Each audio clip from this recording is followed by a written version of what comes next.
सच्चिदानंद रूपाय विश्वोत्पत्ति Hathaway तापत्रय विनाशाय श्री कृष्णाय वयं नुमः।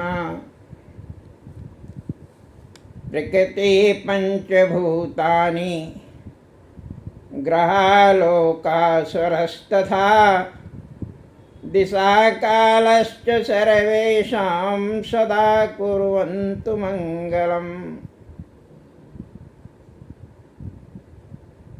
सनातन धर्म को मानने वाले समस्त जनता को सादर प्रणाम। श्रीमद् भागवत कथा के प्रारंभ में प्रकृति की, पंचभूतों की, 9 ग्रहों की और समस्त लोक की तथा जो 7 स्वर हैं उनका तथा 10 दिशाओं की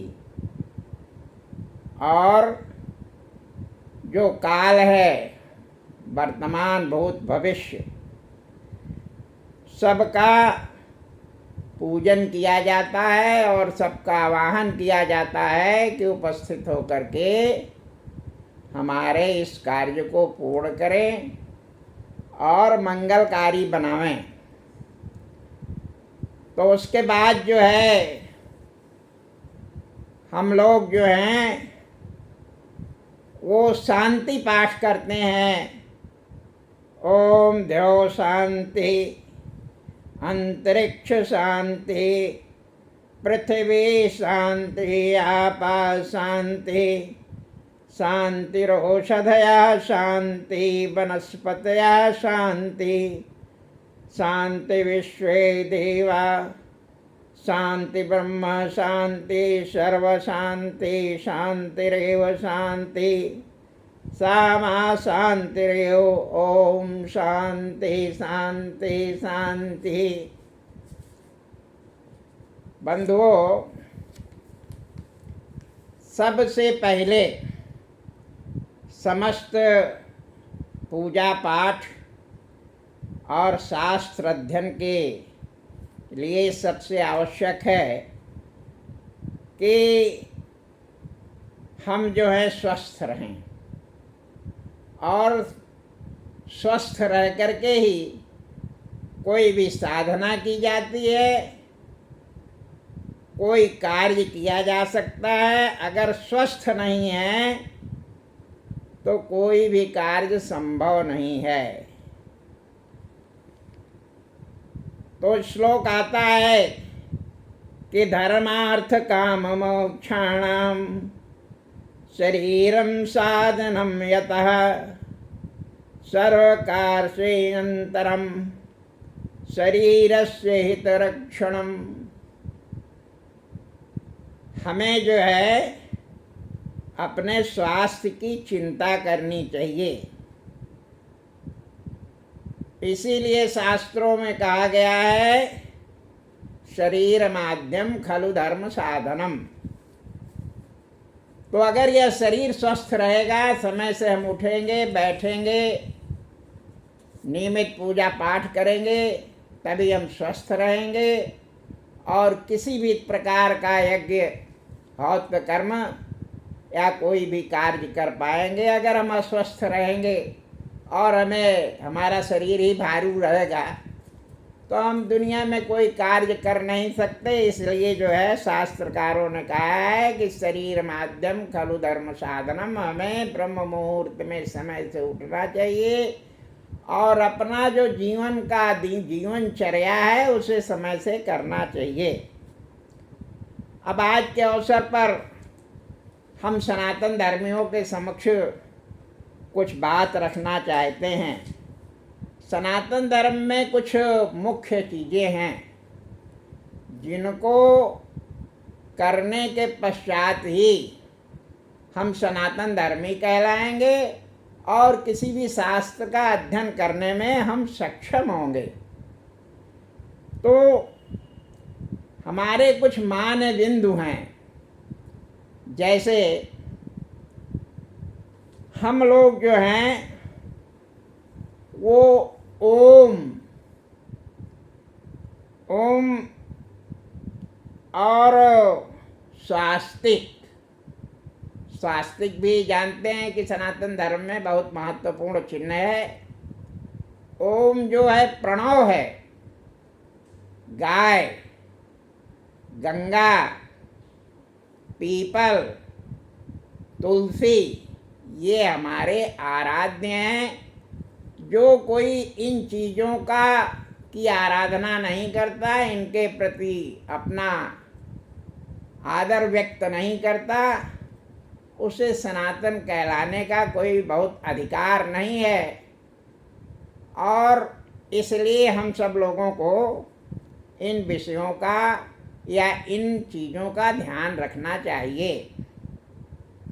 बंधुओं, इन विषयों पर आज के अवसर पर बहुत सारी बातें तो नहीं कह सकते, लेकिन अभी हमने आप लोगों के सामने ओम का उच्चारण किया। ओम के बारे में जैसा आप लोग जानते हैं, किसी भी तरह का पूजा पाठ या कोई भी वेद अध्ययन करने के पूर्व या वैदिक कार्य के पूर्व ओम का उच्चारण किया जाता है। जैसा कि आप सब लोग जानते हैं कि जो हमारे प्रथम पूर्वज हैं उनका नाम मनु है, और मनुष्य शब्द जो कहा जाता है वो मनु के संतति के रूप में ही हम लोग कहते हैं। आप सब लोगों की जानकारी के लिए हम बताना चाहते हैं कि हमारे जो मूल वेद हैं वो 3 वेद हैं, ऋग्वेद, सामवेद और यजुर्वेद।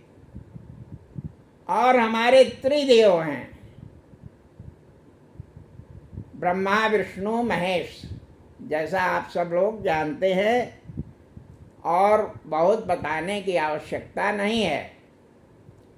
लेकिन अब तो 5 वेद कहा जाता है। आप सब लोग स्थान स्थान पर या समय समय पर श्रीमद् भागवत की कथा में सम्मिलित होते हैं, तो वहाँ जो आरती होती है उसमें श्रीमद् भागवत को पंचम वेद कहा जाता है। और चौथा वेद जैसा कि आप लोग जानते हैं अथर्ववेद को, उसमें तमाम सारे विषय हैं, उनको भी चौथा वेद कहा जाता है। और हमारे इन शास्त्रों को पंचम वेद, हमारे पुराणों को पंचम वेद कहा जाता है। तो हम इस मत के नहीं हैं कि विद्वानों के मत का खंडन करें, लेकिन इन सारी चीज़ों को आप सब लोगों के मध्य में इसलिए उठा रहा हूँ कि इन सारे विषयों पर आप जो हैं वह चर्चा करें। और हमारा ये पंचम वेद है या नहीं है, हो सकता है या नहीं हो सकता है, लेकिन आप लोगों के विषय, आप लोगों के समक्ष में इस विषय को हम और रखना चाहते हैं कि जो हमारे मनु महाराज थे, उन्होंने न तो 5 वेद माना था न 4 वेद माना था, उन्होंने केवल 3 वेद माना था। तो इसलिए जो है उन्होंने कहा था कि कोई भी वेद अध्ययन करने के पहले ओम शब्द का उच्चारण करना चाहिए। उन्होंने ये कहा है कि जो ओम है वो 3 शब्दों से बना है, और यह जो 3 शब्द हैं, 3 अक्षर हैं, वो त्रिदेवों को प्रकट करते हैं। त्रिदेवों की चर्चा जो है ओम शब्द के उच्चारण से ही हो जाती है। और ओम को उन्होंने उन्होंने प्रणव के रूप में माना है और कहा है कि जब हम ओम कहते हैं तो हमारे तीनों वेदों की चर्चा हो जाती है। मनु महाराज के ज़माने में केवल 3 ही वेद थे, न तो उस समय जो है पुराणों की रचना हुई थी और न तो अथर्ववेद की रचना हुई थी। इसलिए उनके समक्ष जो है वो वेद केवल 3 ही थे। इस प्रकार से उन्होंने मनुस्मृति के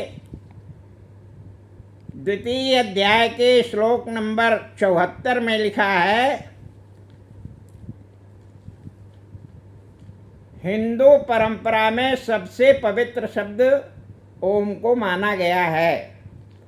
मनुस्मृति के अनुसार वेद अध्ययन से पहले और बाद में प्रणव यानी ओम का उच्चारण करना चाहिए। ओम के उच्चारण के बिना किया गया वेदाध्ययन नष्ट हो जाता है। उन्होंने इसे श्लोक रूप में स्मृति में कहा है, ब्राह्मणः प्रवणम कुर्यात् दादावन्ते च सर्वदा स्वयत्नो कृतं पूर्वं पुरस्ताश्च विशीर्यति। यह श्लोक मनुस्मृति के 2 अध्याय के श्लोक नंबर 74 के रूप में दिया गया है। यह कथन है मनु महाराज का। और दूसरा उन्होंने कहा है कि ओम की उत्पत्ति के बारे में मनुस्मृति में कहा गया है कि प्रजापति ब्रह्मा ने तीनों वेदों ऋग्वेद, यजुर्वेद, सामवेद में अकार, उकार और मकार लेकर ओम यानी ओम की रचना की है। इस श्लोक को भी स्मृति के इस श्लोक को भी हम आप लोगों के समक्ष प्रस्तुत कर रहा हूँ। अकारम च पुकारम च मकारम च प्रजापति वेदत्रयांति भूर्भुवः स्वारि तीति च। इसका अर्थ अभी हमने बताया था कि ओम की उत्पत्ति के बारे में मनुस्मृति में कहा गया है कि प्रजापति ब्रह्मा ने 3 वेदों में ऋग्वेद, यजुर्वेद, सामवेद से अकार, उकार और मकार लेकर के ओम शब्द बनाया है। और मनु महाराज की बात को जो हमारा मांडूक्योपनिषद है उसमें भी समर्थन किया गया है। और उसमें मांडूक्योपनिषद में कहा गया है कि ओम ही सब कुछ है, भूत, वर्तमान, भविष्य तीनों उसी की व्याख्या है, इसलिए यह सब ओंकार ही है। इसके अलावा तीनों काल से परे जो वस्तु है वह भी ओंकार ही है। अब हम आप लोगों के समक्ष जो है वह बताना चाहते हैं कि ओम के उच्चारण करने से क्या लाभ होता है। जो वेद है, पुराण है या कोई भी धार्मिक कार्य है उसको करने के पहले ओम का उच्चारण क्यों करना चाहिए। पहला, वेद की मंत्र संहिता में हर मंत्र का प्रारंभ ओम से ही हुआ है, अतः ओम शब्द शुभ आरंभ का प्रतीक है। दूसरा बताया गया है, ओम से प्रारंभ हर मंत्र की शक्ति कई गुना बढ़ जाती है। अगर किसी मंत्र को बोलने के पहले आप ओम का उच्चारण कर देते हैं तो उस मंत्र की शक्ति जो है वो बढ़ जाती है। शुभ कर्मों के प्रारंभ में ओम का उच्चारण काल के अरिष्टों को धो देता है। किसी भी तरह का अगर अरिष्ट है और आपने ओम का उच्चारण कर दिया तो उसकी अरिष्ट की जो शक्ति है वो नष्ट हो जाती है और शुभ कार्य में परिणित हो जाता है। ओम नाद से प्रारंभ किया गया उपचार रोगों को समय से पहले स्वस्थ कर देता है। अगर कोई रोगी है और कोई मंत्र पढ़ता है उसके पूर्व में ओम का उच्चारण करता है तो उसका जो रोग है वह भी नष्ट हो जाता है, ऐसा शास्त्रकारों का मत है। इस श्लोक में प्रथम सांस लेते ही नवजात शिशु के कान में यदि ओम कहा जाए तो भाग्य व बल मिलता है। ऐसे जातक प्रारब्ध के अनुसार मृत्यु लोक में इतिहास रचते हैं। ओम का उच्चारण करने से जो जातक पैदा होता है वह बहुत ही यशस्वी होता है, ऐसा शास्त्रकारों का मत है। हर त्योहार आदि के दिन सूर्य जल उपासना के पश्चात मुख्य द्वार पर गंगा जल छिड़ककर ओम अंकित करने से कुटुंब में सच्चित व आनंद रहता है। अपने जन्म के दिन सूर्योदय काल में 108 बार ओम का उच्चारण पूरे जन्म वर्ष को सफलता की ऊर्जा देता है। सफलता के लिए ओम का प्रयोग केवल सात्विक कार्यों में ही करें। तामसिक कार्यों के लिए ओम का प्रयोग विपरीत फल देता है। यह हमने आपके समक्ष ओम का महत्व बताया। ओम के विषय में बहुत बड़ा दर्शन है, बहुत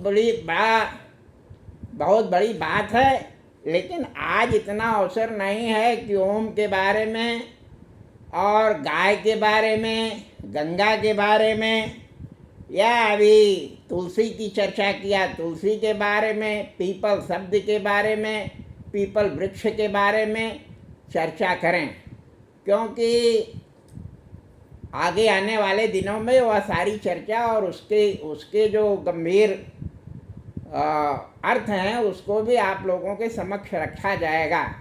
हमने आपके समक्ष जो ओम के विषय में बात रखी है वह बहुत ही सूक्ष्म में रखी है, क्योंकि ओम जो है वो 32 प्रकार का होता है।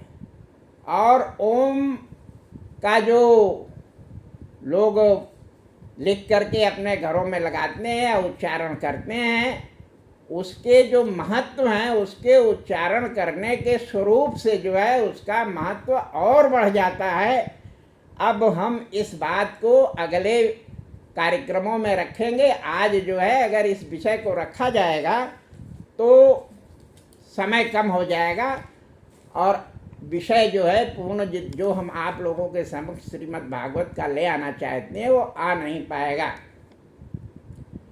अब हम आप लोगों के समक्ष विषय को आगे बढ़ाते हुए यह कहना चाहते हैं कि बहुत सारे विद्वान श्रीमद् भागवत को 7 दिनों में उसका अर्थ समेत पूर्ण कर देते हैं। हमने अपने पूर्व कार्यक्रम में बताया था कि बहुत सारे विद्वानों का इस विषय में मतभेद है। उनका कहना है कि 7 दिनों में श्रीमद् भागवत कहीं नहीं जा सकती, और जो लोग कहने का प्रयास करते हैं या कहते हैं कि हम कर देंगे, उनकी न तो मैं आलोचना करता हूँ और न मैं उनका समर्थन करता हूँ। केवल एक बात में आप लोगों के सामने हम अपनी बात रखना चाहते हैं कि हम आप लोगों के समक्ष श्रीमद् भागवत विषय पर 21 वीडियो बना चुके हैं, और कोई भी वीडियो जो है 1 घंटे, आधे घंटे, 1.5 घंटे से कम का नहीं है। और अभी तक हम श्रीमद् भागवत के प्रथम स्कंद के 9वें अध्याय तक ही पहुंच पाए हैं। और आज जो आप लोगों के समक्ष हम अपनी बात रखेंगे, प्रथम स्कंद के 9वें अध्याय का वाचन करेंगे। उसके पहले हम कुछ बात ये कहना चाहते हैं कि जो लोग कहते हैं कि 7 दिन में श्रीमद् भागवत को सुखदेव जी ने कह दिया था, सुखदेव जी सामान्य मनुष्य नहीं थे। सुखदेव जी देव पुरुष थे, और देवताओं का दिन और हमारे दिन का मान जो है अलग अलग है। आप सब लोगों के समक्ष हम अपनी बात रखते हुए श्री मद्भागवत कथा के अवसर पर महाभारत की चर्चा करना चाहते हैं। महाभारत ग्रंथ की रचना का कार्य वेदव्यास महानुभाव ने किया था। और आप लोगों की जानकारी के लिए बात आगे बता दूं कि पहले तो महाभारत का नाम भारत ग्रंथ था, लेकिन उसमें उनके शिष्यों ने और सारे मंत्र जोड़ दिया, तो वह जो भारत था वह जय ग्रंथ, विजय ग्रंथ हो गया। और उनके भी शिष्यों ने उसमें जोड़ दिया तो वह महाभारत हो गया। महाभारत के बारे में चर्चा विद्वान करते हैं कि ऐसा कोई विषय नहीं है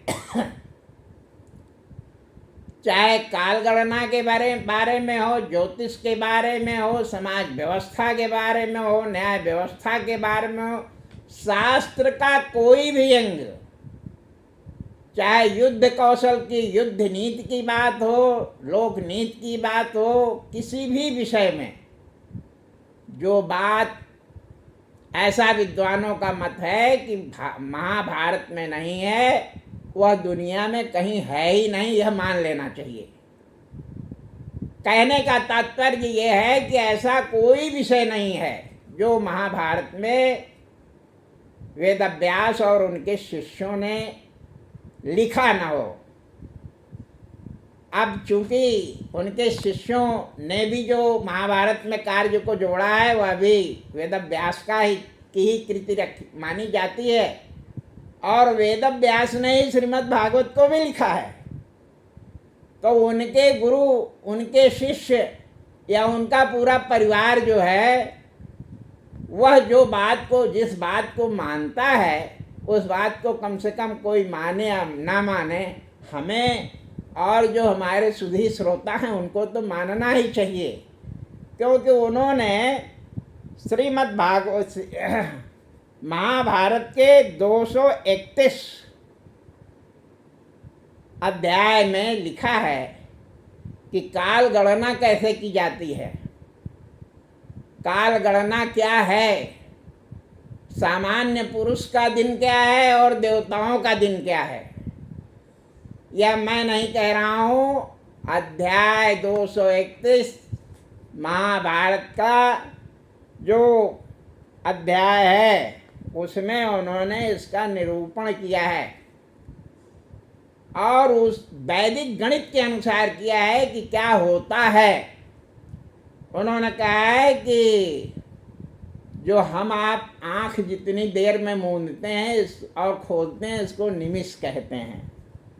निमिष के बाद काष्ठा होती है, 15 निमिष मिलकर के काष्ठा होती है, काष्ठा कहा जाता है, और 30 काष्ठा मिलकर के जो है वो कला बनती है।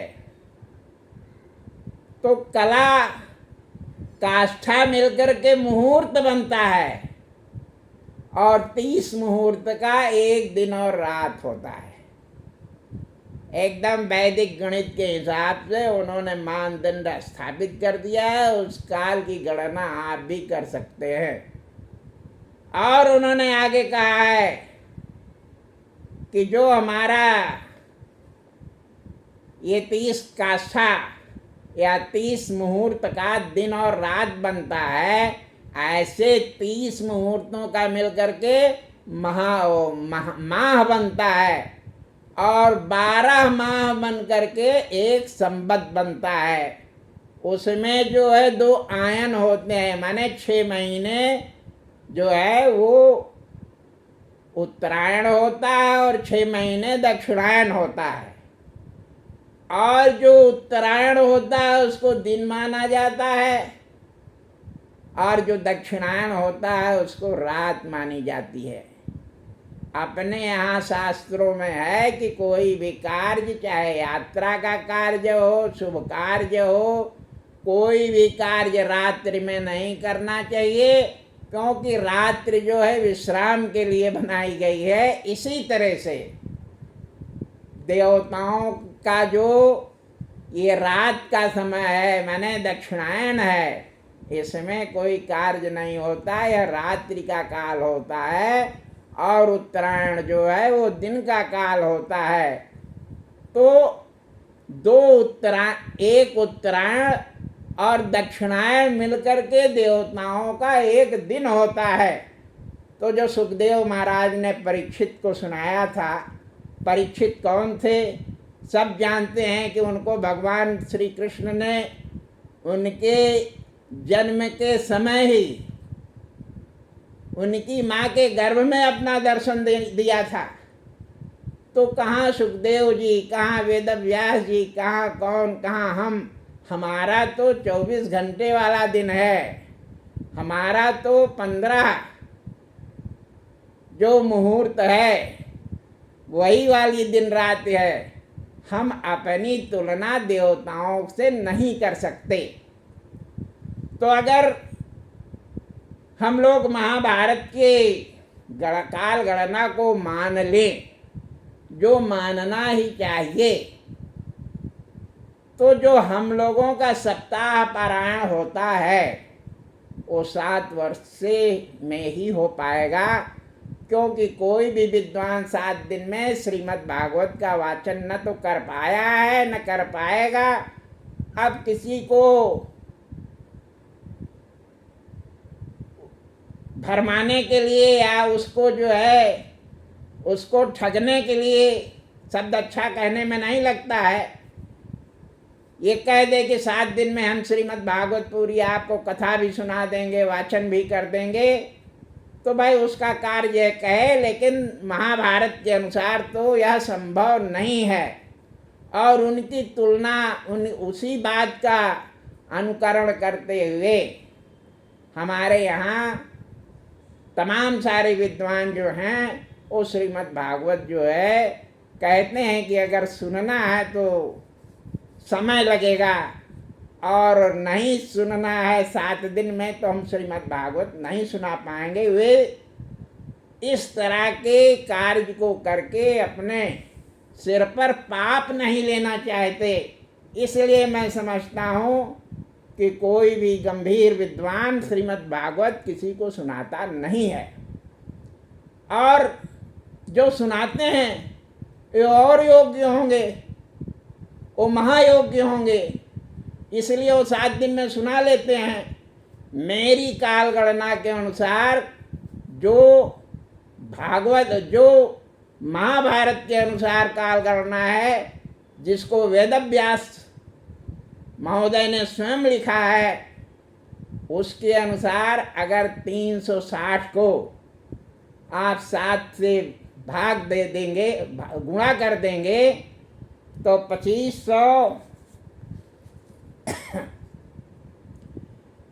2610 दिन आएगा। और 2610 दिन को 18,000 श्लोक से आप भाग दे दीजिए, तो अपने आप ही पता चल जाएगा कि 2610 श्लोक 2610 दिन में कितने श्लोक जो हैं महाभारत के पढ़े जा सकते हैं। और कोई चीज़ सुना जाए तो उसे गुना जाए, उसे धुना जाए, उसे याद किया जाए, उसको अपने आचरण में ले आया जाए। जब तक आप उसको, उसका चिंतन मनन और आचरण नहीं करेंगे, आप चाहे कोई भी शास्त्र सुन लें, हमारी समझ से और विद्वानों के मत में उसका कोई लाभ नहीं है।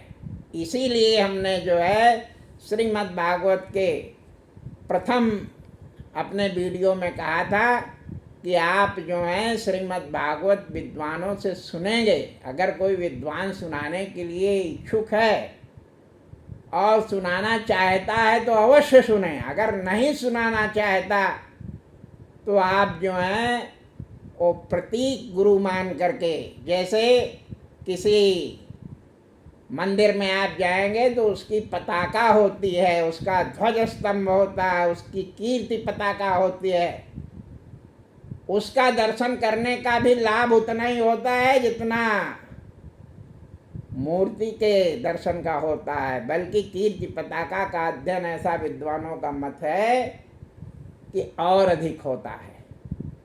आप कीर्ति पताका का अगर दर्शन करेंगे तो उसका लाभ और ज़्यादा होता है, ऐसा विद्वानों का मत है। तो इसलिए अगर आप कभी किसी मंदिर में जाएं और इतनी भीड़ है कि आप नहीं पहुंच सकते या आपका स्वास्थ्य अलाउ नहीं करता है, तो भीड़ में बहुत परेशान होने की ज़रूरत नहीं है। उस मंदिर के सामने उनकी कीर्ति पताका लगी हुई है, जाकर के आप उस कीर्ति पताका का दर्शन करिए और उनसे कीर्ति प्राप्त करिए कि आप जो हैं स्वयं भी उनकी कीर्ति के अनुगामी बने और उनकी कीर्ति आपको भी प्राप्त हो। मैं आप लोगों के समक्ष ये बताना चाहता हूँ कि मूर्ति से ज़्यादा जो है राम से अधिक राम करनामा, राम की मूर्ति का दर्शन करेंगे उससे ज़्यादा फलदायी है कि उनका नाम आप लें, उनके यश गान करें। तो मैं यह कहना चाहता था कि आप जो हैं किसी से सुने, उससे बेहतर होगा कि आप अगर पढ़े लिखे आदमी हैं तो श्रीमद् भागवत पुस्तक का या ग्रंथ का की व्यवस्था करके स्वयं उसका अभ्यास करें। और आपको लगता होगा कि हम इसको नहीं कर पाएंगे, अनभ्यासे विषम शास्त्रम, अगर आप अभ्यास नहीं करेंगे तो आपको बड़ा कठिन लगेगा। और जिस दिन आपने श्रीमद् भागवत का ग्रंथ खोल करके भगवान नाम लेकर के भगवान कृष्ण का स्मरण करके शुरू करेंगे तो भगवान श्री कृष्ण आपको श्रीमद् भागवत पूरी सुना देंगे और साक्षात सुनाएंगे, और वहाँ किसी भी तरह का वह नहीं है। हाँ, श्रीमद् भागवत सुनते समय अपना आचार व्यवहार, अपनी जो व्यवस्था है उसको दुरुस्त रखिए।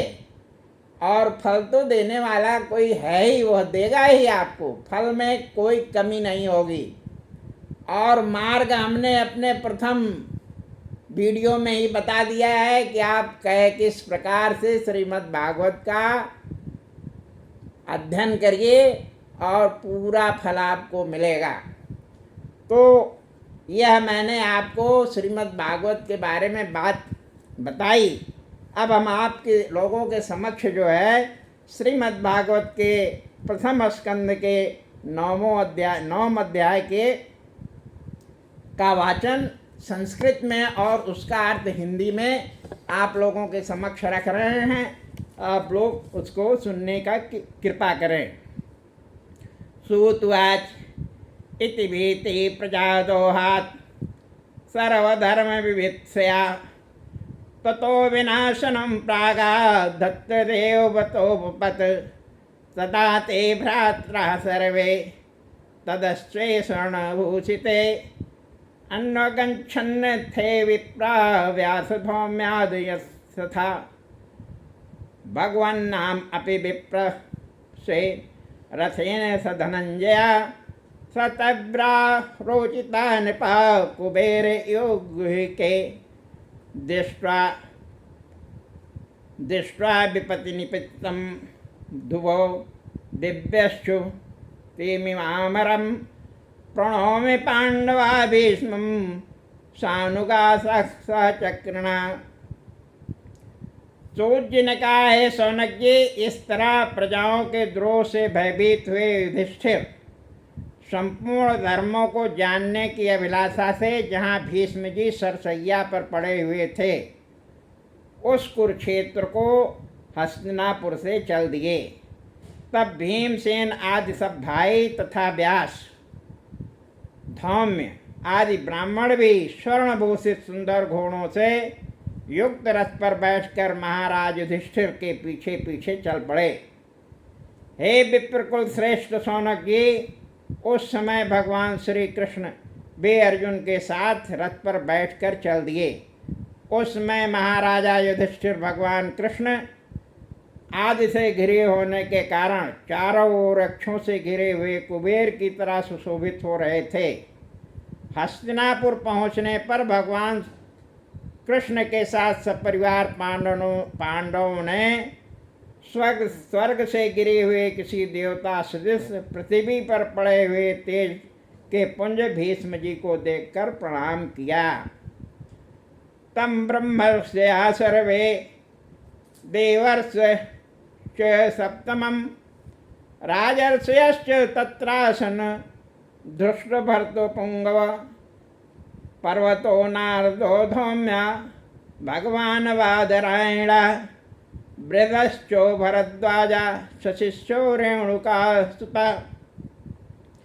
हे मुनिश्रेष्ठ शौनक जी, वहाँ पर उस समय जब ब्रह्मर्षि देवर्षि तथा राजर्षि लोग भीष्म जी के दर्शन के लिए आ पहुँचे। हे ब्राह्मण, पर्वत नारद धौम्य भगवान व्यास बृहदशा भरद्वाज शिष्यों के साथ रेणुका के पुत्र परशुराम जी, वशिष्ठ, इंद्रप्रमद, त्रित, गुत्समद, असित, काच्छिवान, गौतम आदि, अत्रि, कौशिक,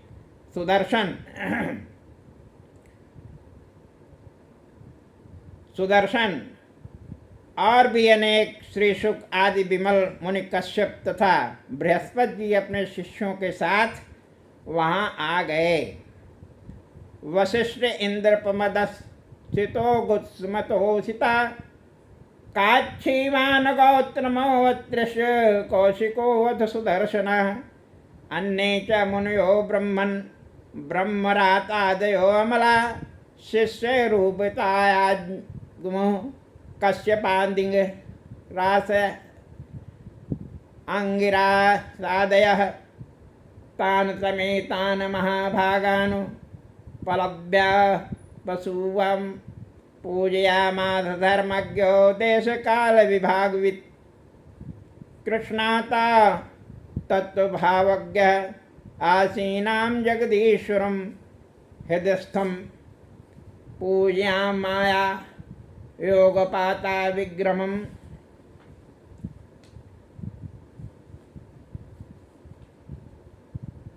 और श्री अनेक सुख आदि विपुल विमल मुनि कश्यप तथा बृहस्पति जी अपने शिष्यों के साथ वहाँ आ गए। अपने पास इकट्ठे होकर आए हुए उन महाभाग ऋषियों को देखकर अष्टवसुओं में श्रेष्ठ देश और काल का विभाग जानने वाले धर्मज्ञ भीष्म जी ने सरसैया पर पड़े हुए ही मनसा वाचा उन ऋषियों की पूजा की और भगवान श्री कृष्ण के प्रभाव को जानने वाले भीष्म जी ने अपनी माया से शरीर धारण करने वाले हृदय के अंदर विराजमान होते हुए भी सामने बैठे हुए जगदीश्वर श्री कृष्ण की वैसी ही पूजा की। पांडपुत्रानुपासीनान् प्रस्य प्रेम संगतान् अव्याचष्टानुरागे स्त्रेन्द्री भूतेनु चक्षुषा अहो कष्टमहो अन्यायं यद्युं धर्मनंदना जीवितुं नाहार्थ विप्रधर्माच्युताश्रया संस्थिते तीर्थे पांडव पृथ्व्यावाल प्रजावो युष्मत्कृते बहून् क्लेशान् गदा पाणिविकोधरा कृष्णो स्त्रीगाण्डीयं चापं सुकृत कृष्णस्ततो विपत् न हास्य कहि चिन्द्राजन पुमान वेद विदित श्रुतं यद्जिज्ञासया युक्ता मोहन्ति कवयो अपि हि तस्मादिदं देवत्रयं व्यवस्थितं भरतर्षभा तस्यानुवीतो नाथा नाथ पाहि प्रजा प्रभो। उसके बाद भीष्म जी ने विनय और प्रेम से युक्त समीप बैठे हुए युधिष्ठिर आदि पांडुपुत्रों को प्रेम की आंसुओं से अंधी हो रही आंखों से देखा तथा उनसे वे कहने लगे, धर्मारूढ़ पांडवों, ओह यह किसने दुख और अन्याय की बात है कि तुम लोग ब्राह्मण धर्म और कृष्ण का आश्रय पाकर भी आज कष्टपूर्वक जीवन बिता रहे हो। यह ठीक नहीं है। मैं तुम लोगों से क्या कहूँ। अतिरथी पांडु के मर जाने पर बालक पुत्रों से युक्त तुम्हारी माँ बहू कुंती तुम लोगों के लिए तुम बालकों के साथ कई बार अनेक दुख प्राप्त कर चुकी।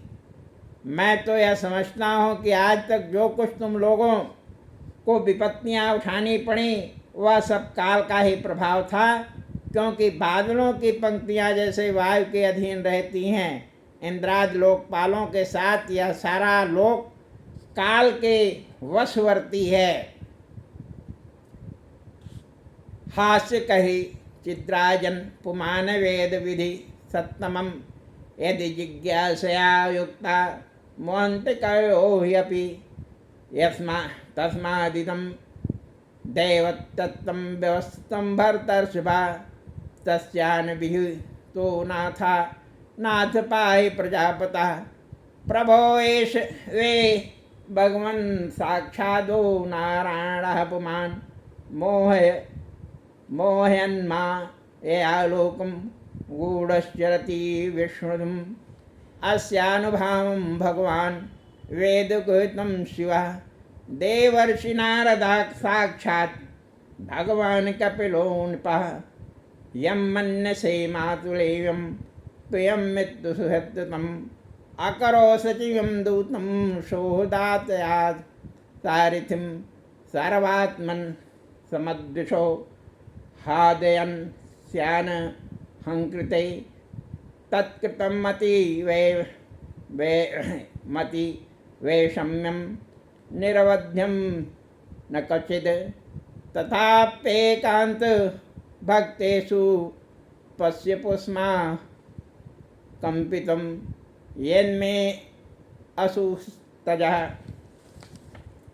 साक्षात् कृष्णो ददर्शताम्।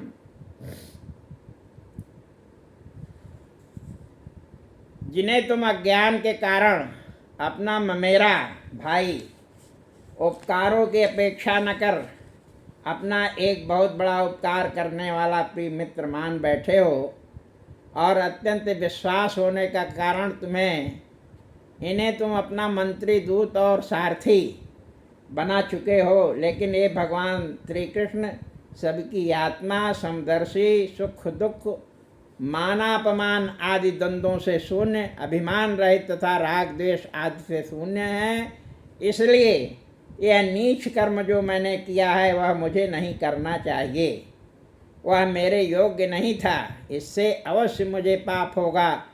तथा यह जो मैंने उत्तम कर्म किया है यह मेरे योग्य था, इससे तो मुझे पूर्ण की प्राप्ति होगी। इस तरह इनकी बुद्धि में विषमता कहीं नहीं है। तथापि ये नृप अपने अनन्य भक्तों के ऊपर कितनी दया है यह तो देखो, क्योंकि प्राणों का त्याग कर रहे मुझे दर्शन देने के लिए श्री कृष्ण जी इस समय साक्षात यहाँ उपस्थित हुए हैं।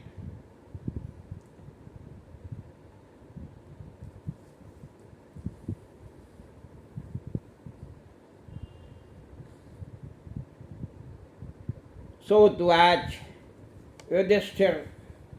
युधिष्ठिरस्तदा कर्णं शयानं सरपञ्जरे अपृच्छ दिवि धान्यमार्थं क्षीणामनुशृण्वतां पुरुषस्य भावविहितार्थान् अर्थावण यथासमं वैराग्यरागोऽधि व्यामाप्यतो वैलक्षणान् दान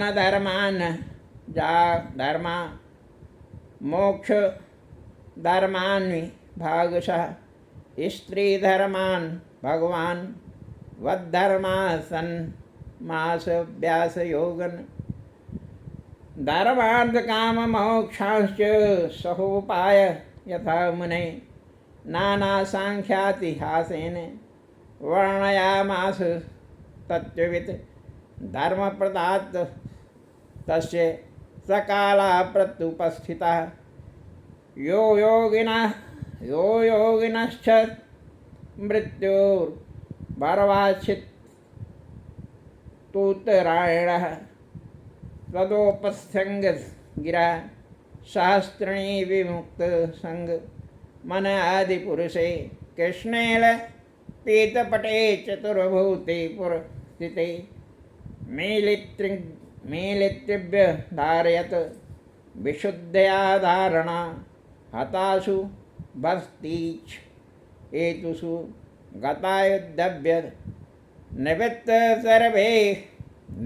सर्वेन्द्रिय वृत्ति विभ्रामस्तुष्टाव जन्यं विसृजन जनार्दनम श्री भीष्मवाच इति मते रूपकल्पिता विष्णुना भगवती सान्वते पुंगवे भूमि स्वसुख उपगाते क्वाचिन् द्विहन्तुं प्रकृतिं मुद्देशि यद्भाव प्रवाह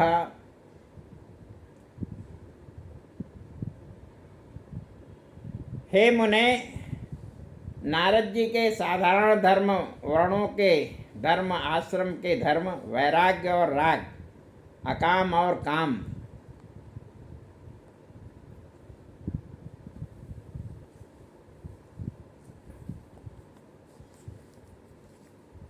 तथापि हे नृप, इनकी अपने अनन्य भक्तों के ऊपर कितनी दया है यह तो देखो।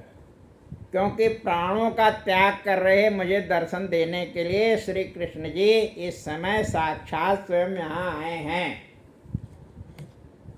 अपने शरीर को छोड़ते समय योगी जिन भगवान श्री कृष्ण में मन लगाकर जिनके नामों को वाणी से कीर्तन करते हुए विषय वासनाओं तथा कर्मों से छूट जाता है, जिनका श्रीमुख कमल प्रसन्न हास और लाल लाल आँखों से खूब सुशोभित हो रहा है तथा जिनका योगी लोग अपने हृदय में केवल चिंतन किया करते हैं, वे देवादिदेव चतुर्भुज भगवान श्री कृष्ण आज मेरे सामने खड़े हैं। इसलिए अब जब तक मैं अपनी इच्छा के अनुसार अपना शरीर नहीं छोड़ देता हूँ, तब तक मुझे दयापूर्ण आँखों से देखते रहें। पुरुष स्वभाव विहंतान्य अर्थावरण यथाश्रमम वैराग्य रागोपाधि भ्याम्या तो भल लक्षणान दान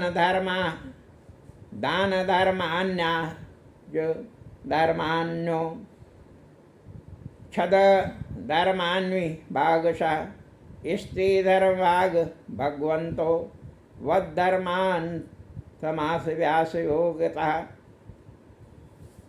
धर्मार्थ काम मोक्षासम सहोपायाय यथा मुने नानाख्यानेति हासेषु वर्णयामास सत्वितः धर्म पदवस्तथसकालं प्रत्युपस्मिन् योगिनश्च छंदमृतो वर्जा क्षितस्तुतरायण तदोपसंगता गिरा सहस्रणी विंगमन आदि पुरुषे कृष्णेलत्पीत पटे चतुर्भुजे पुरे स्थिते मेलिति दृग्धाधारयत् विशुद्धया धारणया हतासु भस्ततीक्ष एवासु गतायुधभ्यः निवृत्त सर्वेन्द्रिय वृत्ति विभ्रमस्तुष्टाव जयं विसृज्य जनार्दनम।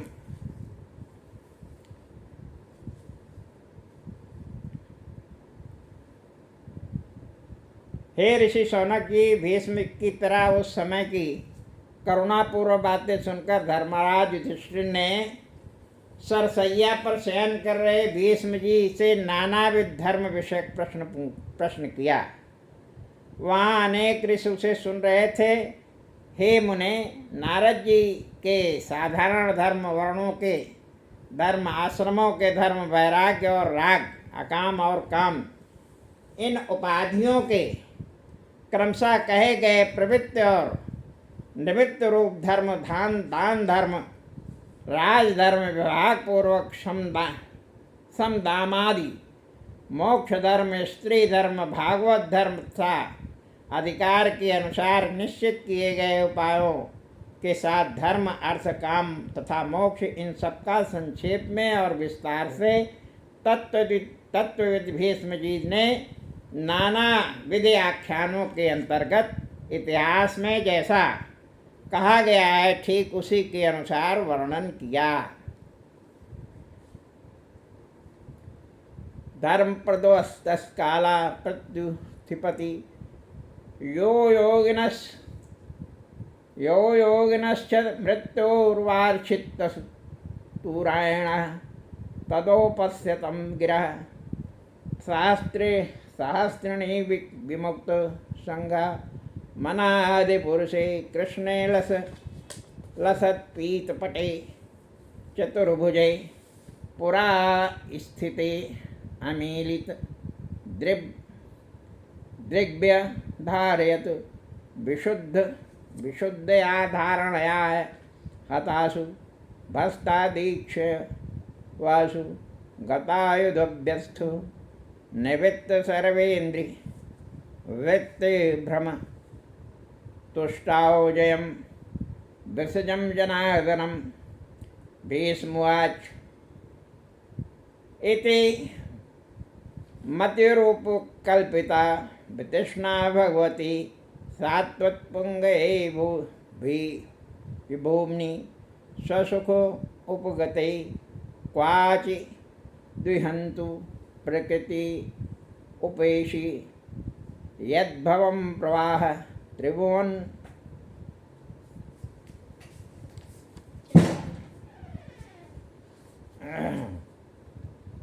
इस तरह धर्मों का वर्णन कर रहे भीष्म जी का यह उच्चारण काल का आ गया, जो अपनी इच्छा के अनुसार शरीर का त्याग करने वाले योगी को अभिलषित करता है। तब युद्ध में समीपस्थ हजारों रथियों की रक्षा करने वाले भीष्म जी ने अपनी वाणियों का उपसंहार कर ममता आदि आसक्तियों से शून्य अपना मन सामने स्थित चमक रहे पीले वस्त्र से सुशोभित चतुर्भुज आदि पुरुष भगवान श्री कृष्ण में लगा दिया और भगवान की मूर्ति पर अपनी आंखें निर्मेष कर ली। विशुद्धया धारणया हताशुभस्तु दीक्षयेवासु गतायुद्धव्यथा निवृत्त सर्वेन्द्रि वृत्ति बिभ्रमस्तुष्टाव जयं विसृजन् जनार्दनं। श्रीभीष्म उवाच इति मतिरूपकल्पिता वितृष्णा भगवती सात्वत्पुङ्गवे विभूम्नि स्वसुखम् उपगायते क्वचित् दुहर्तु प्रकृति उपेहिषु अभ्यवप्रवाह। इसी विशुद्ध धारणा से पाप शून्य तथा भगवान श्री कृष्ण की कृपा दृष्टि से तत्क्षण ही शस्त्र प्रहार जन्य व्यथाओं से निर्मुक्त एवं संपूर्ण इंद्रियों की वृत्तियों के विषयों विविध भ्रमणों से निवृत्त हुए तथा भगवान जनार्दन श्री कृष्ण स्तुति करने लगे। भीष्म जी ने कहा, नानाविध धर्मादि उपायों से मैंने अपने मनो निग्रह स्वरूपा निष्काम बुद्धि यदि वंशुओं में सर्वश्रेष्ठ सर्वव्यापक भगवान श्री कृष्ण के चरणों में समर्पित कर दी है। स्वरूप बोध परमानंद को प्राप्त होते हुए भी ये कभी क्रीड़ा करने के लिए उस प्रकृति योग माया को स्वीकार कर लेते हैं। जिस प्रकार प्रकृति से सृष्टि परंपरा चलती है, विशुद्धया धारणया हतासु वस्त्र दीक्षे वासु गतायुद्धव्य वृत्त सर्वे इंद्रिय वृत्ति वि ब्रह्मस्तुष्टाव जयम वृश्य जन जनार्दनम श्री भीष्मवाच इतिमरि रूपकल्पिता वितृष्णा भगवती सात्वत्वंग भू विभूम्नि स्वसुखम उपगति क्वाचित् द्विहितं प्रकृति उपेयुषु यद्भवान् त्रिभुवन कमनं तमालवर्णं रवि करगौरम्बरं वपुरलक कुलावृत्तान् नामजं विजय सखे सातिरस्तु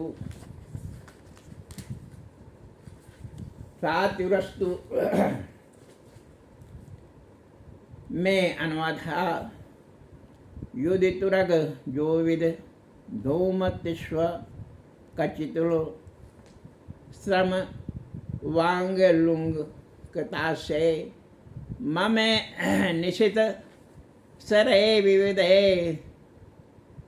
मानवाचि बिलसक वचे अस्तु कृष्ण आत्मा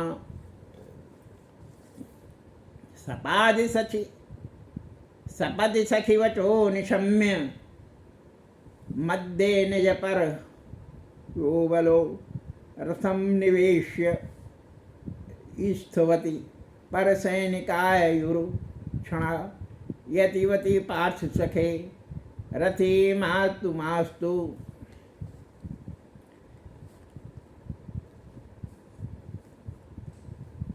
तीनों लोकों में सर्वशक्तियों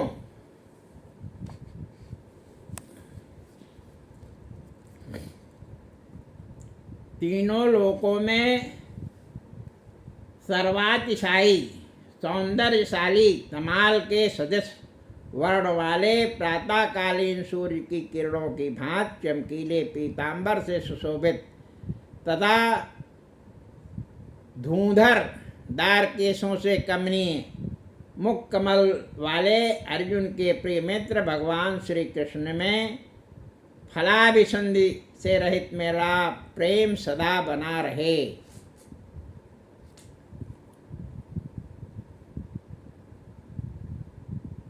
युद्ध में घोड़ों के खुरों की धूल से धूसर वर्ण तथा इधर उधर बिखरे हुए केशों में व्याप्तता घोड़े हाँफने से उत्पन्न हुए भगवत वत्सल्य के द्योतक वेद बिंदुओं से अलंकृत मुख वाले और मेरे पहने बाणों से कवच फट जाने के कारण विद्ध रहे शरीर से युक्त भगवान श्री कृष्ण में मेरा मन सदा रमण किया करे। युदितुरगरो व्यवहित प्रतामुखम निरीक्ष स्वजन वदादि मुख्यस्य दोष बुद्धया कुमादीमा हृदात्म विद्या यश्चरणति परमस्य तस्मै अस्तु स्वानिगम मपहाय मत प्रतिज्ञामृत मृतम अधिकतम तुर्म वप्लुतो रथा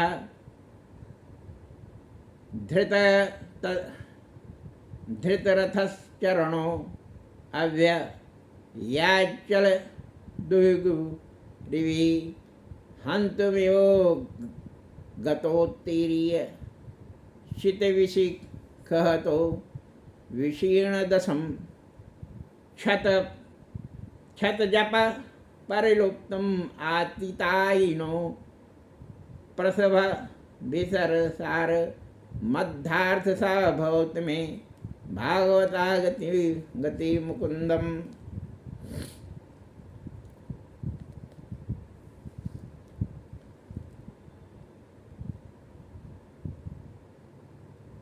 हे अच्युत, दोनों सेनाओं के बीच में मेरा रथ स्थापित करो। अपने प्रिय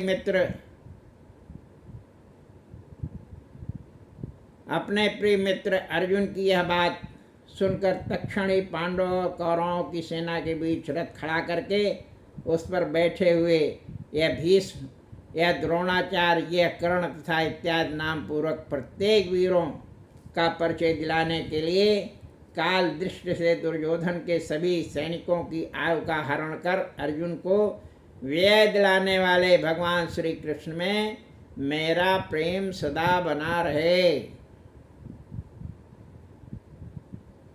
स्वहित पितृनामुखम निरीक्षम स्वजन बदादिमुखस्य दोष बुद्धाय कुमति महर दात्म विद्या यक्षरण परमस्य तस्य में अस्तु स्वर्गानिकम पहाय मत्प्रतिज्ञामृत अधिकम तुर्म वलुप्तो रथस्त धृतश्चरणो अभ्यांजलि गुहारिव हंत विवम गतोत्तीर्यम। युद्ध में दूर खड़ी हुई कौरवों की सेना के आगे स्थित भीष्म आदि को देखकर अगर मैं इनको मारता हूँ तो मुझे भयंकर पाप लगेगा। इस दोष बुद्धि से स्वजनों के वध से विमुख अर्जुन की मैं इन्हें मारने वाला हूँ इत्यादि कुबुद्धि को जिन्होंने आत्मविद्या का उपदेश देकर दूर किया, उन परमानंद स्वरूप भगवान श्री कृष्ण के चरणों में मेरा प्रणाम हो।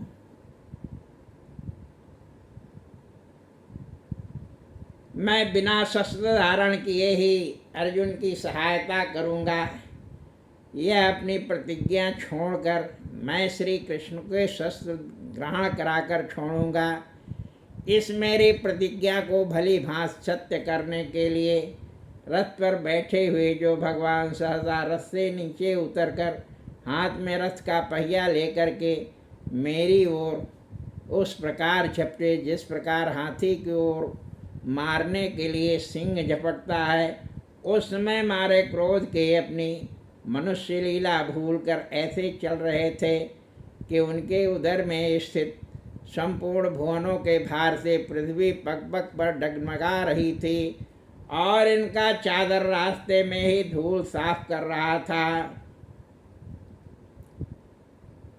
शित विशिखो हतो विशीर्ण दशा क्षत जप लुप्तम आततायिनो में प्रसभ्य भिषसारा मध्यार्थ सा भवतु मे भगवद्गति मुकुंदम विजया रथ कुटुंब आतते गित हरे स्मिनी तच्छ्रेयते क्षाणीये भगवती रतिस्तु में मनुष्योमि निरीक्ष्य हतागता स्वरूपम।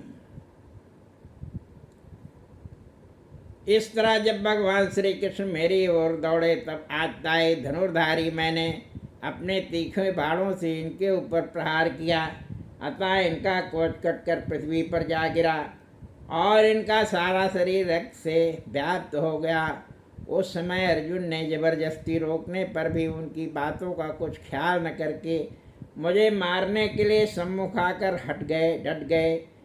तब तो दुनिया की आँखों से देखने पर भी मालूम पड़ता था कि अर्जुन के पक्षपाती हैं, लेकिन वास्तव में विचार कर देखा जाए तो यह मेरी प्रतिज्ञा को सत्य करने के लिए, अर्थात मेरे भक्त की प्रतिज्ञा झूठी न हो इस प्रकार से ही उस तरह मेरी ओर झपटे थे।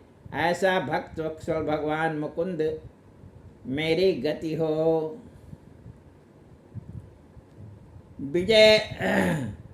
विजय रथ कुटुंब आत्मोक्ते गृह रश्मिनी तच्छीयेच्छ क्षणीये भवति रतिस्तु मे मोसो यमिहं निरीक्ष्य हता गता स्वरूपम ललिता गति विलासवल्लु गुहा प्रणयानि निरीक्षण कल्पितो रुमाना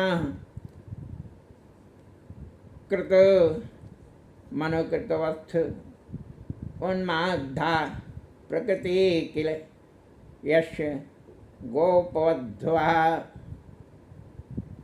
युद्ध काल में अर्जुन को गे रथ रूपी कुटुंब की सैकड़ों अकार्यकारों को से भी रक्षा करने वाले हाथों में चाबुक लेकर घोड़े की बागडोर थामने की शोभा से सुशोभित हो रहे थे।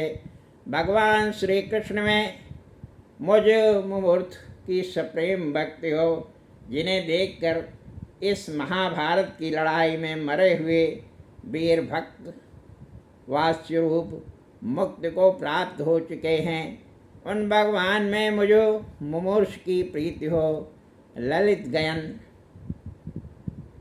विलास मंदहास और प्रेम पूर्वक कृपा कटाक्षों से श्री कृष्ण ने जिनका खूब सम्मान किया, वे गोपियाँ उत्कट मत से अंधी होकर गोवर्धन धारण आदि लीलाओं का अनुकरण करती हुई जिनके स्वरूप को प्राप्त हुई, उन भगवान श्री कृष्ण में मेरा स्थिर बना रहे।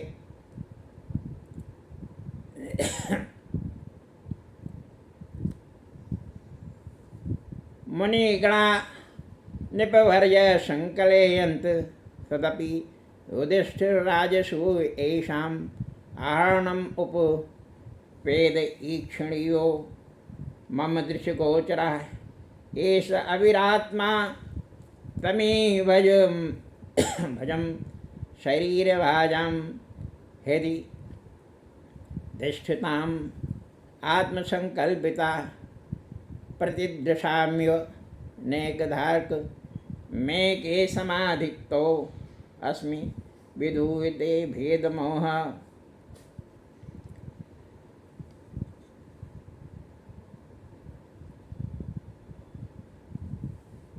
श्रुत्वाच कृष्णा एवं भगवती मनोवाग्धा दृष्टि वृत्तिवी आत्मान्यम आत्म नावेश्य सोऽन्तं श्वासु पारमत् सम्पाद्य मान माज्ञाय भीष्मं ब्रह्मण निष्कले सर्वैव बभूवस्ते तूष्णी वयां त्योदिरान्ते तत्तदुद्धन्भयो नेन्द्रु देवमानाव वादितो संसुतो साध्यो राज्ञां ख्याते पुष्पवृष्टया तस्य निर्हारणादिव संपरे तस्य भार्गवः युधिष्ठिरकारयित्वा मूर्तं दुःखितो अभवत्। दुष्टवो मुनयो हृष्टा कृष्ण तद्गुणा भी ततस्ते कृष्ण हादया श्वासमानु प्रयो पुनः ततो युधिष्ठिरो गत्वा सह कृष्णो गजाह्यं पीतम्बरे सात्वयामासु गान्धारी च तपस्विनीं पित्रा चानुमतो राजा वासुदेवानुमोदितं चकारं चास्य धर्मेण पितपेता ओम विभु। इसलिए स्वयं निमित्त संपूर्ण प्राणियों के हृदय में अधिष्ठित तथा सूर्य की भांति एक होते हुए भी सबकी आँखों में अनेक रूप प्रतीत हो रहे इन अजन्मा भगवान श्री कृष्ण में संपूर्ण भेदभाव तथा मोह माया छोड़कर भली भांति लीन हो रहा हूँ।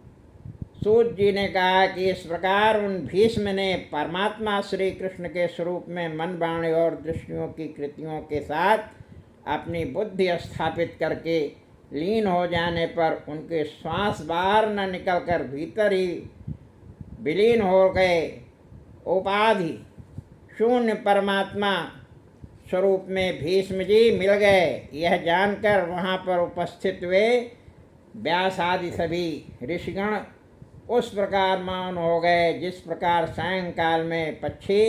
इस तरह भगवान श्री कृष्ण की शुभ सान्निध्य में भीष्म जी का शरीरांत हो जाने पर वहाँ देवता तथा मनुष्यों तथा बजाई गई दुंदुभियों के बीच में राजाओं में जो साधु पुरुष थे वे प्रशंसा करने लगे और आकाश में पुष्पों की वृष्टि होने लगी। हे भार्गव, अच्छी तरह परमात्मा स्वरूप को प्राप्त कर चुके मुक्त हुए उन भीष्म जी के शरीर का दाहादि संस्कार कराकर राजा युधिष्ठिर कुछ देर तक उनके वियोग में दुखित रहे। तदंतर प्रसन्न मन नारदाद मुनियों के ने भगवान कृष्ण की उनकी वेदोक्त नामों द्वारा खूब स्तुति की और उनके द्वारा कृष्णमय हृदय वाले वे सब ऋषि महर्षि पुनः अपने अपने आश्रम को चल दिए। उनके बाद श्री कृष्ण के साथ राजा युधिष्ठिर ने हस्तिनापुर में जाकर धृतराष्ट्र और संतप्त गांधारी को समझा बुझाकर शांत किया और उनके अनंतर धृतराष्ट्र की आज्ञा तथा श्री कृष्ण की सम्मत पाकर समर्थ राजा युधिष्ठिर अपने पिता पितामह के राज्य का धर्म पूर्वक परिपालन करने लगे। बोलो वृंदावन बिहारी लाल की जय। बंधुओं, आज के अवसर पर श्रीमद् भागवत में महाभारत पुराण की कथा हमने आप लोगों के समक्ष सुनाई, क्योंकि यह श्रीमद् भागवत में जो चर्चा आज आप लोगों के समक्ष आई है, यही चर्चा जो है महाभारत की चर्चा है, जिसमें भगवान श्री कृष्ण की उपस्थिति में भीष्म पितामह ने अपने शरीर का तब त्याग किया जब उत्तरायण नक्षत्र, जैसा कि अभी थोड़े देर पहले हमने बताया था कि उत्तरायण जो है वो देवताओं का दिन माना जाता है और दक्षिणायन जो है रात्रि मानी जाती है। तो इस प्रकार से भीष्म पितामह जो वसुपुत्र थे, भगवान श्री कृष्ण के अनन्य भक्त थे, उन्होंने उनसे कहा था कि आपकी उपस्थिति में हम अपना प्राण त्यागना चाहते हैं। और भक्त की बात को सुनकर के भगवान श्री कृष्ण समस्त ऋषियों के साथ और समस्त पांडव पुत्रों के साथ उनके समक्ष उनके मृत्यु के समय सरसैया के समीप जो है उपस्थित रहे। बड़ो वृंदावन बिहारी लाल की जय। आप समस्त सनातन बंधुओं को सादर प्रणाम कि आप लोगों ने हमारी बात को ध्यानपूर्वक सुना। आप सब लोगों से इस निवेदन के साथ अपनी वाणी को विराम देते हैं कि आप स्वयं भी यदि श्रीमद् भागवत या पुराणों का अध्ययन करना चाहते हैं तो स्वयं अभ्यास करिए, क्योंकि श्रीमद् भागवत कोई इतना छोटा ग्रंथ नहीं है और इतनी छोटा सा पुराण नहीं है कि एक सप्ताह में लोग सुना दें। हम आपसे यह नहीं कहते कि जो श्रीमद् भागवत में दान दक्षिणा करनी चाहिए आप अपने पुरोहित और गुरु को न दें, जरूर दें, अवश्य दें। जो उसके निमित्त आप जो हैं दान दक्षिणा या समाज की सेवा करना चाहते हैं वह न करें, जरूर करें। लेकिन अगर आप श्रीमद् भागवत का ज्ञान जो है वो प्राप्त करना चाहते हैं तो विद्वानों का सहयोग लेकर के स्वयं जो है उसका वाचन करिए, तभी जो है वह आप इस पूरे ग्रंथ का अवगाहन कर पाएंगे। अन्यथा जो है वो किस्सा कहानी और कुछ इधर की कुछ उधर की बात बता करके श्रीमद् भागवत का आभास आपको लोग करा देंगे और श्रीमद् भागवत जो है वह आप सब समझते हैं, या हमने जो बात रखी उसके अनुसार आप समझने का प्रयास करेंगे। अपनी वाणी को विराम देते हैं। धन्यवाद।